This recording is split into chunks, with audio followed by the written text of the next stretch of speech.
What is going on, B-Roll Nation? I am Jamal Bransford, and I am the host of B-Roll Matters podcast. And as you guys know, it's all about us being able to tell our stories as storytellers. You guys have heard my story a number of times, but I love being able to bring on other storytellers, right? And today we have an amazing man. This is 39-year-old Richard Hatcher. He is grew up in Flint. He is one who's been able to grow up with a number of different, being able to overcome a number of adversities through positive self-talk. He is a graduate of Flint Carmen Answorth in 2006. He is also alumni of the Specs Howard School of Broadcast Arts. I am also alumni. I actually got one of my little flags over there. He is been a radio host for WFLT radio station 1420 AM since, what is this, 2007. You should be almost retiring soon, right? And then he's a motivational speaker as well, right? So I want B-Roll Nation to go ahead and welcome our own Richard Hatcher to the show. Mm-hmm. Yeah, man. So I am super excited, man. We've actually known each other for a long time. We've crossed paths years and years ago.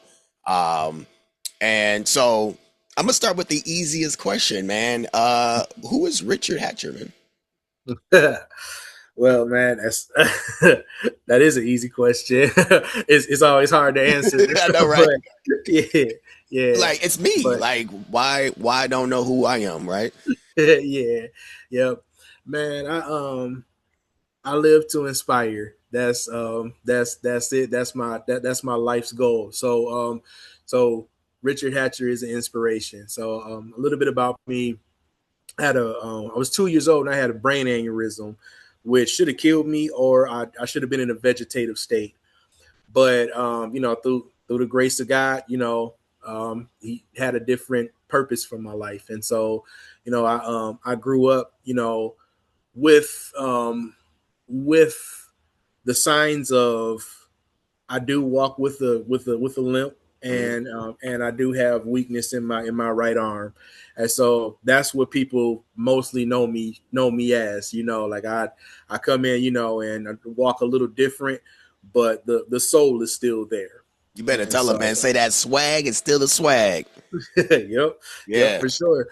And I want to thank my parents, first of all, because they raised me as any normal kid, and I just grew up on the principles of, you may not like me, I might be weird or whatever to you, but you're gonna respect me, and I'm gonna impact you before you impact me. yeah. So you from Flint, man. So what did growing up in Flint teach you about yourself? Mm-hmm. Growing up in Flint taught me, well, that's a good question. Growing up in Flint taught me that, number one, like, I know you've heard this a lot. If you can grow up in Flint and you can maintain anywhere. Better tell them. Yeah. And so it just taught me a certain gusto about myself, where like being down and out isn't really being down and out, And so like, no matter wherever you are in Flint, wherever you're starting from in Flint, just growing up here lets you, it gives you a certain dog in the fight that you can maintain yourself from anywhere, So I lived here, I've traveled to New Orleans, and I lived there for a stint. I went to Biloxi, Mississippi. Lived there. Okay. Yep. Okay. Yep.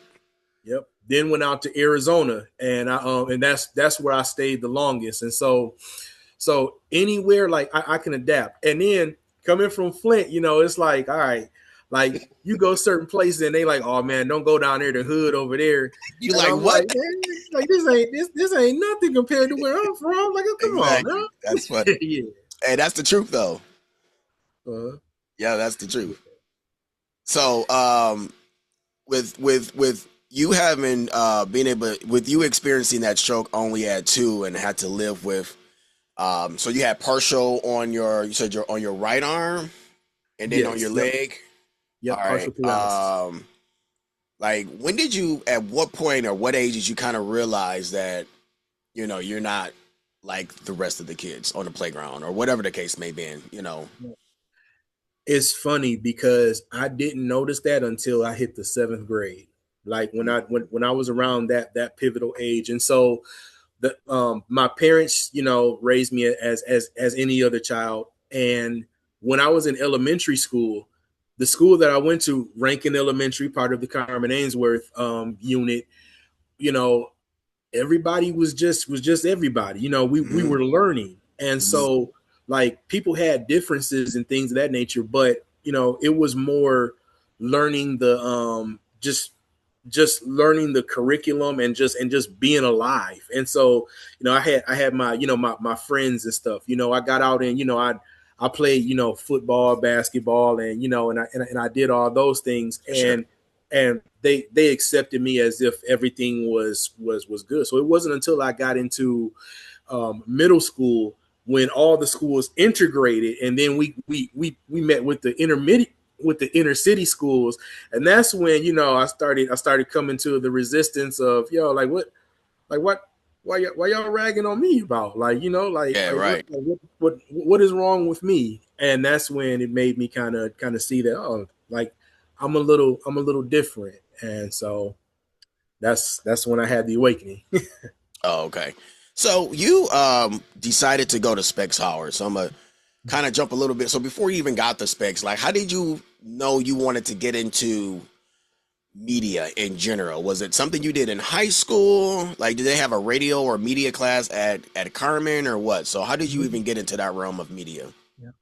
So it was this. So when I was a kid, like I was always into we'd be watching football games, basketball games, the NBA, and things of that nature. And so I was always intrigued with the announcers. So like let's Mm, say like if they yeah, like if it was a certain type of excitement about about yeah, about a shot that was made or something like absolutely. that, like I would always place myself in there and be like, man, like if I was there, I would have said this, or I would have did this. Right. And it's just destiny, man. Like every report card that I got, it always said good kid, tries hard, talks too much. That sounds like my son. My son's had the same thing on his. That's funny. Yeah, right. So you love to talk. Yeah. Yep. Yeah. So, Yep. so did you take any classes at Carmen? Mhm. Yes. Yep. So I took not at Carmen as far as video production. So I went to the GASC Oh, you went to Skills Skill Center. Center. Yeah. Yep. Oh, okay. And Yeah, that's right. The yep. Skill Center did have like the video and Mhm. yeah. Okay. Yep. Yep. Yep. Yep. So I took a video production class. My teacher, his name was Mr. Drew, and we called him Stone Cold Steve Austin because he looked like Stone Cold, but Was but it like a big white guy with a bald head or? yeah. Okay. Yep. Yep. But coolest guy you can Yeah, for ever meet. sure. And so that was when I first got into video production. We were out there. I think the first production I ever put out was a commercial on why you should hook your seatbelt. Mm, And from there on, I was just hooked. I wanted to be behind the camera, but also in front of the camera as well. yeah. And then so something clicked, right? Mhm. What grade did you start going to Skill Center? You go in your ninth Yep. grade? I was in the no, I was in the 11th grade when I started Oh, going to 11th skills. grade. Okay. So from that moment, did it just click? Like you like this is definitely what I want to do, right? This is something that Yes. okay. Yep. Did you have any other dreams prior to that you had that you wanted to do before you got exposed to media? No, that was my start. I mean, like when I first learned about jobs and what they were and stuff like that, I always wanted to help people. And so the first career that I ever wanted to do was be a paramedic, because I Oh, used to okay. watch Rescue 911 with my Yeah. babysitter. And so like I was like, oh, that would be cool to, save lives and be a paramedic and stuff. But Okay. as I grew up, it kind of formed my destiny. So Um, where so you the dream you had about when you say you were watching the announcers right on like basketball and football games and stuff that was earlier on so the two just kind of mesh. mm-hmm. Okay, all right, that sounds good, man. So you decided to go to Specs Howard. Yes, sir. Okay, did you take that visit where they showed you like the green screen and you was able to go and do all of the behind the scenes stuff too? Okay, yeah, Yep. that was probably one of the best moments, man. I know for me, actually, it clicked for me in high school too, man, Richard. So when I was in high school, it was probably like 10th, 11th grade as well. Mm-hmm. I didn't get a chance to go to Skill Center.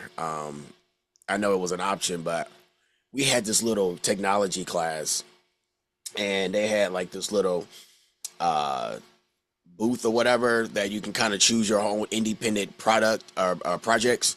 And they had this Mm-hmm. box with this old VHS camera, and they had two like tape to tape editors for I don't even know who brought it in there. Yeah. And so yeah, I just started shooting like the school plays, sporting events, um, and some other stuff. And I was like, man, this is actually pretty dope, man. I was editing highlight reels. I was like the Mm-hmm. man in high school, man. It's like, hey man, Bransford, you can make me a tape, man. I'm getting a little VHS tapes, editing stuff. Yeah, so it Mm-hmm. kind of sparked around that age for me too, man. But yeah, I remember that tour.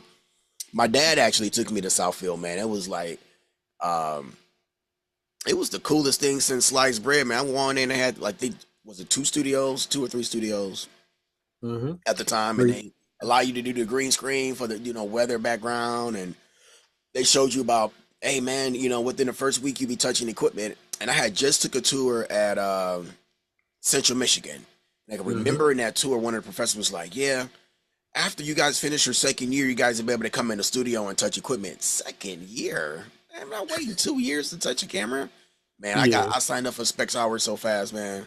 But it was the best. It was the best decision. So I was RTV 13. What you remember? What class you was? RTV 1106. 1106. Okay, so I Yep. graduated in '01.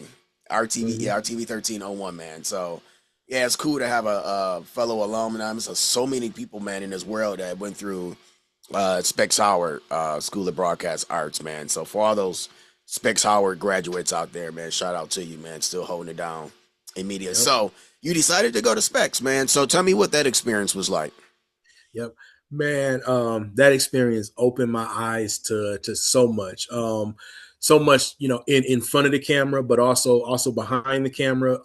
I found out what B-roll was, you know, and how important B-roll was. Would you tell Um, the world what B-roll is, please? And for those who yeah, watch B-roll matters and don't know what B-roll means. yes, yes. B-roll is the fabric of a story. So like those pictures that they run in the background while the news heads are Yes. talking and things of that nature, like that's what keeps the story moving along. So B-roll gives you a visual story Yeah. while they give you the mental story. Like it all fits hand in hand. So Yeah. Yeah. That's yeah. thank you, brother. I appreciate that. All right, back to our regular schedule program. So yeah, finish telling me about your experience at Specs Howard. Hmm. Man, it was just it was a blessing, man. All hands on. Yep. That's where I started. I kind of flipped. So at first, like I was doing the sports takes. The Pistons were good back then. Right. Yep. So like we actually did the sports takes, and going out and actually speaking. We did an interview with Chauncey Billups, so we actually Mm. took it seriously and Oh felt like, wow. yeah, It yeah, was. It was very real.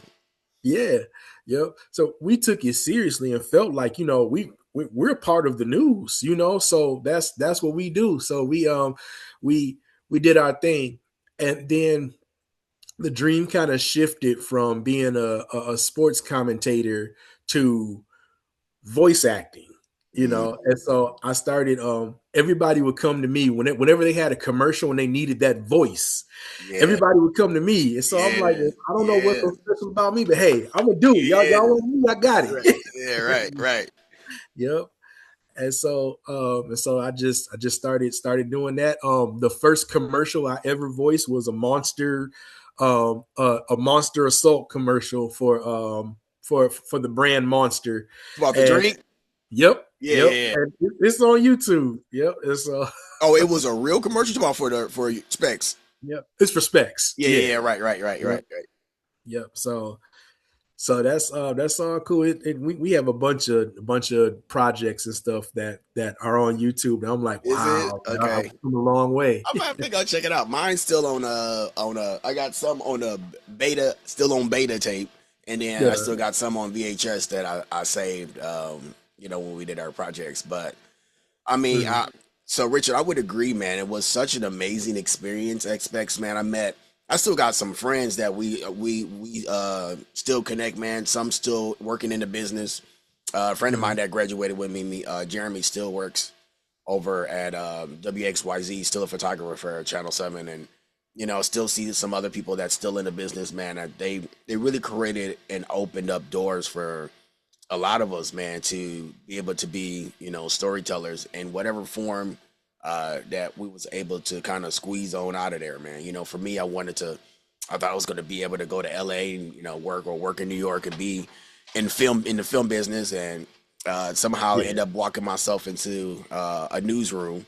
I was like, Mhm. yeah, I guess I'll do this for a couple months, and then 20 years later, I was still I was still doing. I found my passion, whatever, in news. But yeah, specs. So I know the individual building is no longer open, so they have now partnered with Lawrence Tech University. So that's the Spec Howard program is under their umbrella now. But the dream still lives on, man. So Yes. what was it about media um, um, that you that, what was it about media that you love that you really couldn't find that love anywhere else? hmm It was the overall storytelling of it all. Mm, How like reading a book tells a story, but we can tell our story and make it more effective if mm, people can actually see what we're explaining, and yeah, so that's one of the things that brought me, and just the thrill of going out and getting that story. I liken it to um storm chasers, so okay, it's a tornado and stuff, yeah. everybody's trying to get away and go hide, and get in shelter and everything. Storm chasers, they be like, man, this is our, we about to go out here It's and get this time to go. perfect Yeah, shot. they get all excited. Yeah, yeah, yeah, right. They be like, man, you crazy. But yeah, yeah, yeah, yeah. Yeah, yeah. So it's just the thrill of catching it, and watching the progression of where it come, like even where it was back in 2006 to where it is now, that Yeah. anybody can just do it at the off of their phones. It's just media is there, man. It is Yeah. there. So you were blessed to be able to find a gig fairly shortly after your time at Specs Howard. Um Mhm. and then right in your hometown, man. At Yep. at a station where especially you talk about how technology is now, right? And Mhm. it's still standing pretty strong, man. So 1420 AM is a local gospel station here in Flint, Michigan. And it's been a staple for our community for, I'm not even sure how long has that radio station been in operation. Do you Um, know? since the year I was born, I think 1987 was when they Wow. took it Okay. over from Okay. them. Okay. Wow. So yes, and for those who don't know, it's still going strong, man. It still has amazing following, at the station. So in 2007, man, you got a job at radio. Do you still remember what that first day was like? Yes, yes, I do, I do. My boss. Sammy Jordan. Okay, yeah, I remember Yep, Sammy. Yeah, yep. I went in there and he introduced himself, took me on a tour of the station, and and one of the first things that Sammy said to me was he liked the fact that I invested in myself, going to Specs Howard and things of that nature. So mm, just off of that right there, he took me seriously, yeah, and then just the training, to be able to work there. I It was something that the first day, like I was nervous, like turning the mic on and everything, but it was cool because I'm used to talking to crowds and stuff, Ho- but hold on, Playboy. You got on the radio on first day? yeah. Oh, no, no, no. Oh, I'm No, like, whoa, like, okay, yeah, okay, I see you, I see you. yeah. Okay, No, it was the oh, like after the training and all that. But I still remember the got first you. time I opened the I got mic. you. Yes, sir. Yeah, Yes, sir. Yes, sir. So yeah, you were hired to be a host. yes, yep, Wow. yep. Wow. And So even though I'm sure you do a lot of various jobs there, but talk about, like, for those who don't know, right? For those younger ones who don't understand that people still have to work in radio. Talk about all of the various jobs within radio. So even though you started as a host, what was some other jobs you had to do while you were there?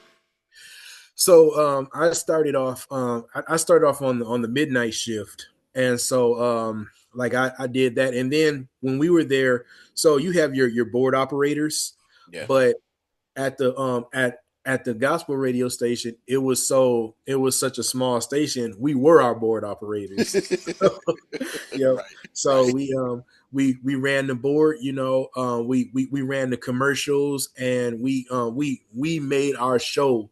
Like, in this day and age, it's so easy, because everything is put in on the computers and all that. But Right. we made our show back then, so Right. that's so many times we had to do the weather report.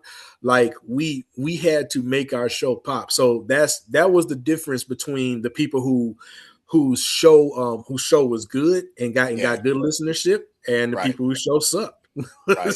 Yeah. And then still had to take. So you guys probably have the carts, right? You still use the carts. Then Yep.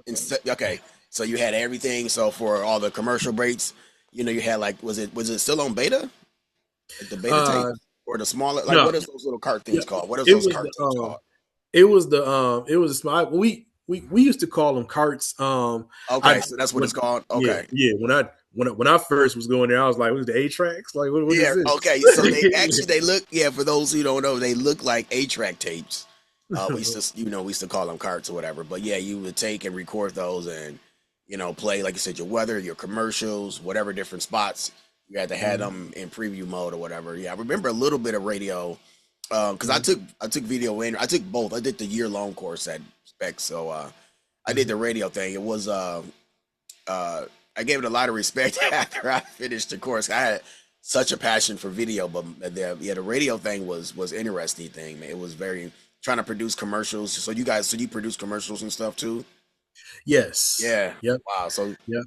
so now you're starting to live your dream, man. What was life like? You felt like you was on top of the world at that point with your Superman cape on? No. Yeah, You said like no, no. yeah, because like I was the type of person, like, after Specs Howard, I was like, yeah, I got everything I need. I'm gonna be on ESPN. Like, Okay. Yeah, right, let's right. go, and then I was like, WFLT. Like, okay, Yeah, all right, well, and then when I went down and learned the mechanics and everything, I was like, okay, this is the learning experience. This is what the people were coming into Specs Howard and telling us, that they started in those small market areas, right, and they worked their way up. Well, like, yeah, it's a small market, but Flint is pretty, we pretty prestigious for mid Michigan. So, like, absolutely. yeah, so if I'm going to make a name for myself, then this is the place to do it at. And so I was more so hustling more than anything. I need to learn everything I can about this business in order to take my career to the next level. And so Right. more focused than anything. So I had the dog in me. I used to talk a lot of trash too, but that's Yeah. And I'm yeah. gonna ask you about that in a minute, but I want to start with just something you just said, like, so you being there, you still talk about the dog, and you being there and being that local star, like, change who, like, just change something. Like, did you see something in yourself that after you start going through that process of Mm, hearing yourself on the radio, people start recognizing you out at stores, and um being around in the church scene, like, you become like this local celebrity? Did that change something? Did you see something different about yourself? yes, yes. I saw myself starting to grow, you know, and I started to see myself being recognized more than I ever had. And people weren't recognizing me for, oh, he walked funny, or his, you know, or Mhm. you know, Right. or you know, just the aesthetics, but they started recognizing me for my talent, you know. I'll be walking through the mall and I'll hear somebody keep it locked, you know, and you know, so which was a catchphrase that I used to use. And so, you know, it makes it makes you feel good, or hearing people, you know, and man, I heard you on this, you know, on this commercial, man, you know, and it's you know, that's fire. So hearing things like that really, you know, really touched my soul, because I'm like, man, like it's like it is growing, you know, and that's what it was about for me. So I was finally being recognized for the abilities of things that I did good, and not just for, Right. you walk weird, stuff like that. So Right. Right. So you've been in radio, so you're still there currently, mhm. correct? Yeah. Yeah. So talk about the changes you've seen since 2007, the good and the bad. hmm Yeah, it's been so much. It's been so much. I'm gonna start with the good. The good is, um I like how everything is basically a comfortable format than it was back then. I'm gonna use the Breakfast Club as an example. How Mhm. when they started off, it looked like a radio station. They look like DJs, Yeah. but now it's kind of transformed from, it's not a broadcast anymore. It's a podcast, and Right. everybody's kind of sitting around looking comfortable. So Yeah. everything kind of shifted and changed towards conversation, rather than just pure radio. And so that's something that's kind of changed. The dynamic or the dialogue has changed as well. Like we got rid of carts and all that. We're Yeah. which helps me. I'm the production manager at WFLT now, so Okay. it's easy to go in and format, music and stuff. You can format a whole show without having to go in and pick out CDs and and things of that nature. They might be skipping and stuff like that. So Oh so yeah, you that used to be a problem. yeah, yeah, and sometimes that WFLT still is, but Ooh. but but yeah, but we do. I pride myself on the ability to change and and make things more futuristic. Yeah.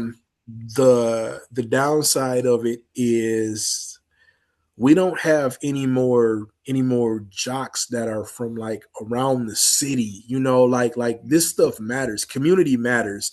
And Talk about it, when you man. Yeah. yeah, when you have that one person that that knows where you are, that knows what you're going through and things of that nature. Everybody is so syndicated now, and and they they oh, we got broadcasts going on from Dallas, and things of that nature, and it takes away It does. from the Yeah. community Yes, sir. mindset, Yes, sir. of radio. So Yes, sir. It that is so true, man. I same thing happened in TV, but you actually make a good point. That's why I mentioned that um being kind of a, not kind of, you being a local celebrity, man, and how you felt about being able to go out to places in malls, well, when the mall was open, stores, being in the church scene, because it means something, man, because they've seen you grow up. Um, what church did you go to growing up? Yeah, I went to Family Worship Center, Oh, Family and Worship Center. Okay, you was at one of the big churches. You was one. You was stumping with the big dogs. Okay, so a place where you get a lot of support.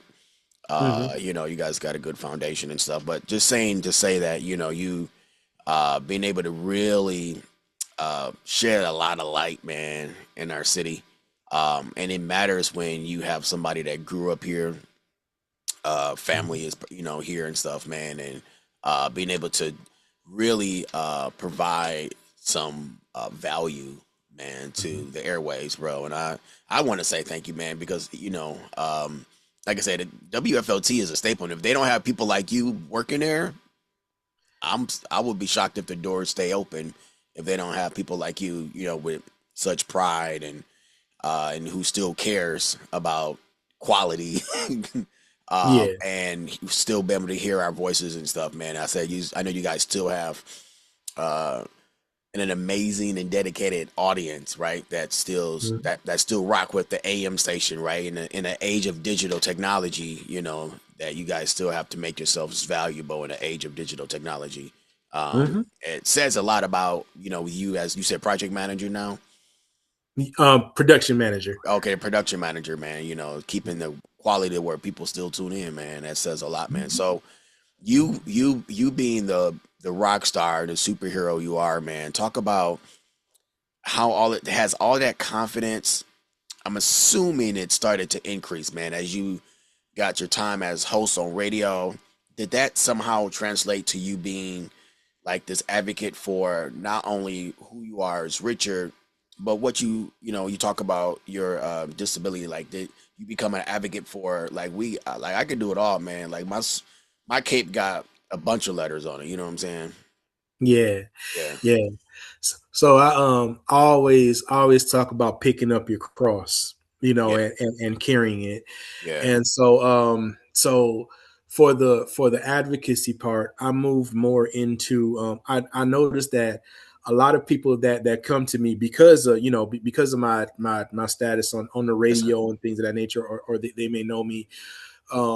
I get to know them from a personal standpoint, and you know, I hear a lot of defeat, and Mhm. when they talk about themselves, and I was one who I'm very passionate about it because I used to speak to myself like that. I used to Mhm. have negative self-talk, and then I just a lot of the times it's the way that you speak. Life and death lie in the power of the tongue.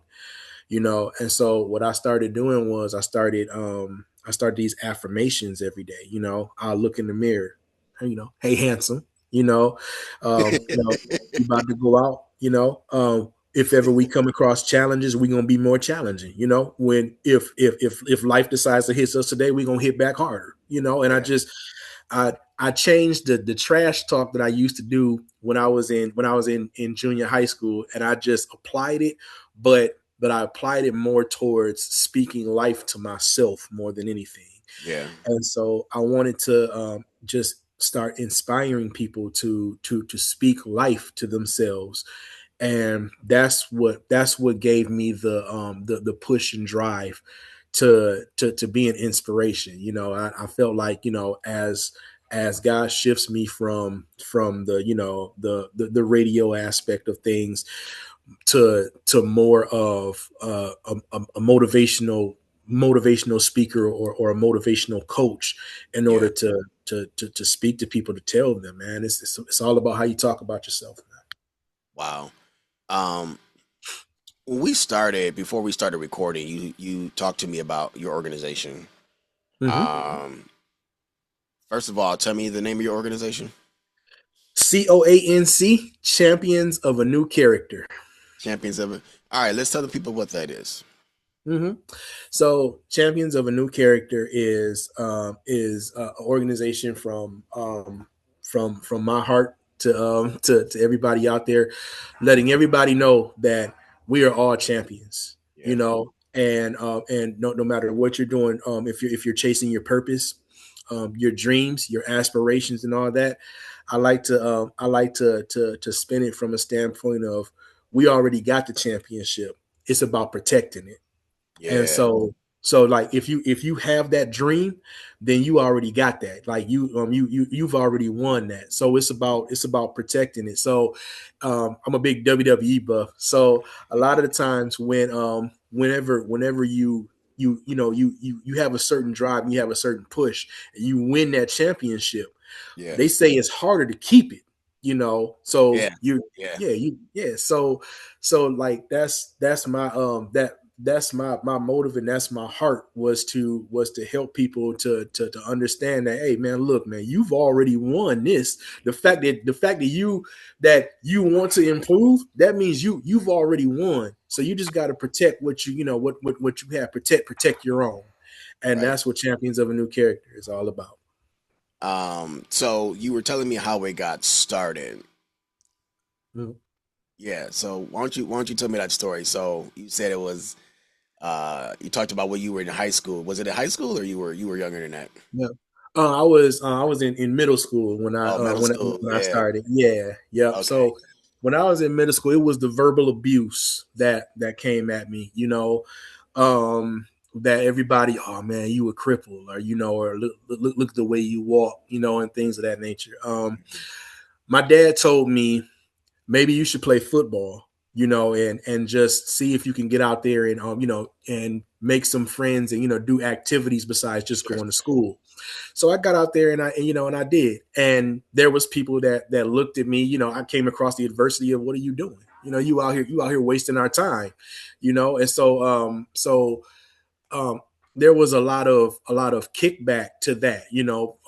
Any sport or anything that I tried to do, it was a lot of people who was just talking. So the verbal abuse was all over the place, and it was like, what are you doing? And so it was an uprising in me that came out, and so I was like, look, man, y'all talking this trash about me, and I deserve to be here. What's wrong Right. with you? So I started talking trash as well, and it got them up off me, but and I was able to survive all through high school off of that, because I'm like Yeah. Richard ain't no chump. Like I'm gonna go tit for tat with you. There you go. What I Yeah, but what it started doing was, I also, because it was my defense mechanism, I was also hurting the people that was on my side as well, because Mm. it was some stuff that I would take wrong, or they would try to tell me something. I'd be like, "Oh, you hating," and so you can get this too.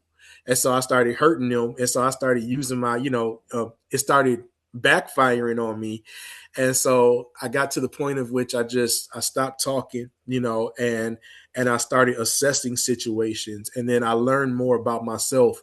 And then when I started talking again, like it was different. It was a different trash talk. It Mm. was more speaking life to me, and that's where I got those affirmations from.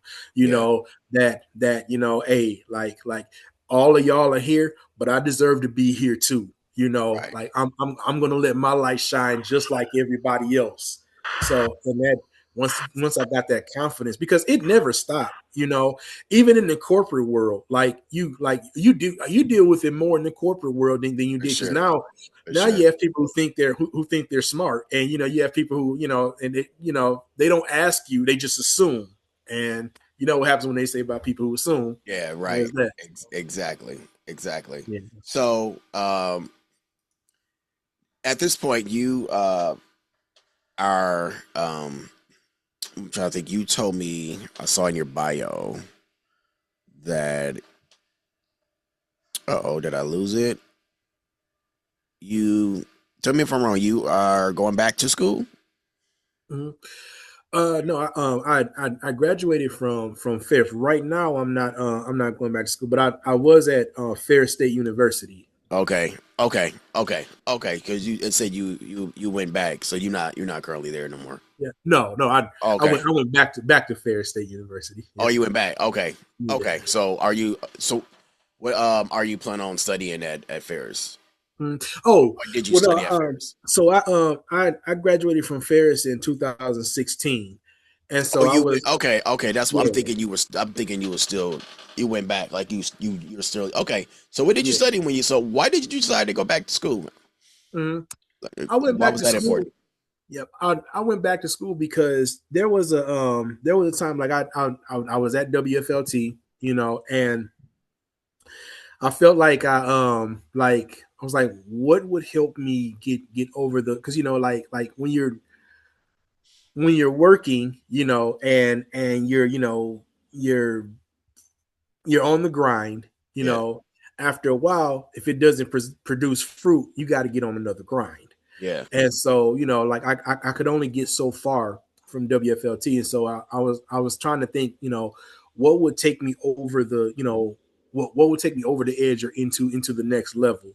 And so that's when I ended up going back to school, and pursuing other interests. And at first, when I went to Ferris, I was taking television and digital media production, okay, exactly yep, what we did at Specs Howard.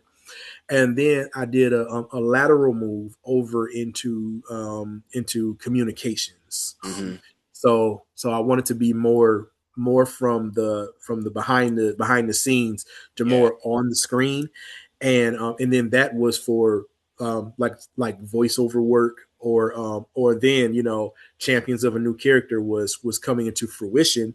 yeah. So I wanted to learn more about that.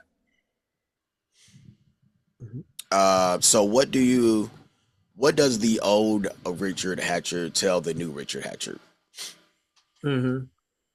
The old Richard Hatcher always, oh, that's a good question, man. The old Richard Hatcher always tells the new Richard Hatcher, look, man, never forget where you came from, because you've been through this. So whenever you're down, like whenever you're down and out, you're never really down and out, because we've survived it all. We've been through it all. Like, now we know what our purpose is. Back then we were trying to find it out. So now that we know what our purpose is, let's move forward in it. So whenever we take a defeat ain't failure. Get up and get back on it. There you And go. that's the that's the main thing. And I love to hear that, man, because that right, what you just said, man, is it's your story, right? And you've done a lot and overcame a lot, man. And I love the positivity because there's so many people, all they speak is negative stuff, and or they Mhm. complain, or the negative Nancy's of the world. Um, and when you have a dream, man, it's just all about what does it take for me to complete my dream, man? Whatever it takes, man, and asking for grace and mercy to get through that particular path and journey, man. But man, like, I'm proud of you, bro. I'm really proud of you, man, and I really thank you for being a part of B Roll Matters podcast. Thank you for sharing your story. Thank you for being a motivator. You even talked about, so you do motivational speaking currently, right? Yes. What is that Yep. message you give to the people, man, when you go out and you speak positivity out to them? Hmm. Yeah. Basically, that's it. Speaking life upon yourself. You know. First of all, words hurt. Like that whole sticks and stones stuff. That's Man, garbage. man, Words hurt. words do Words hurt, hurt. and Yeah. some of us is it got really, really, really, really, really thick skin. But Hmm. you say the wrong thing, man. That sucker cut right on through, bro. Yeah. Man, Yep. Yep. But the main thing about it is words from others hurt. But I say this all the time. Words from others hurt. But the words that you say about yourself will damn near kill you. ooh, Jews. Ooh, mm, And so, wow. yeah, yep. And so, like, I'm out here to really spread the word, and it's different because as I talk to others, I'm also speaking to myself as well. Yeah, Another thing that that I'm using this for as well. I'm on a weight loss journey. I started this January 1st. No, I wasn't one of those New Year, new me type people. It just so happened to happen at that time. But yeah, I stepped on the scale and I weighed 307 pounds, and mm, so like I was like, man, something needs to change. Like I yeah, can't keep going like this. yeah, So what I did was I focused on the calorie deficit, and watching YouTube videos or hearing all trainers and stuff. Like everybody's an expert on weight loss, and everybody tells Right. you to do this and do that. Then you have Ozempic and and your bypass surgeries and stuff like that. And for me, I didn't need to do all of that. Like for me, it was a change of mindset. And so that's what I started doing was I started, I started zoning in, and I'm like, okay, this is about commitment. Let me commit to my schedule of eating. Let me cook every Sunday and do my meal preps. That's what I need to get down. Let me commit to going to the gym, Yeah. four times a week, and doing that, so I'm just seeing the scale go down, and I'm a work in progress. Right now I stand at 244 as of Oh, today. let's go, my brother. Let's Yes, sir. go. Yeah. Wow. Yep. And so the whole thing about it is the difference between me and other motivational speakers and stuff is a lot of motivational speakers is like, yo, like I've made millions, this is how I did it. Me, I wanted to hit somebody with a more personal approach. Like I believe in you. You keep me accountable. And so let's do this together. Yeah. No matter what it is, no matter what your what your issue is and stuff. Like you're going to watch this transformation so that you can know that you can do it. And if I can do it, I know doggone well you can do it. Yes, sir. Yes, sir. Richard, I appreciate you, my brother. I appreciate you so much, man. Anything else you want to leave with the B-Roll Matters Nation? Yeah, man. First of all, I want to thank you for bringing me on, man. Like this meant the world to me. So like I Yes, sir. was My tripping dog. myself up all week. Um, yeah. I do put out motivational messages Yes, and sir. things every other day. So Tell you us how can to follow you. Yep. So you give me on Hatch Gonna Impact one on TikTok, Hatch Gonna Impact on Instagram, or Richard D Hatcher on Facebook. And I would love to know other people's stories as well. Like it's Yes, not sir. just about me. I wanna spread this. So Yes, that's sir. what it's about. And then say that again. You said Hatchet what? It's Hatch Gonna Impact. Oh, Hatch going to impact. Yep. Got you. Okay. Hatch Gonna Impact. Got you. Yep. Okay. All right. I'll Yep. make sure that we And get that on there. Hey, my brother, I really appreciate it, sir. And we're going to go ahead and sign on off, man. My dog, I really appreciate you, sir. all right. Hey, I appreciate you too, man. Take care, Jamal. Yes, sir.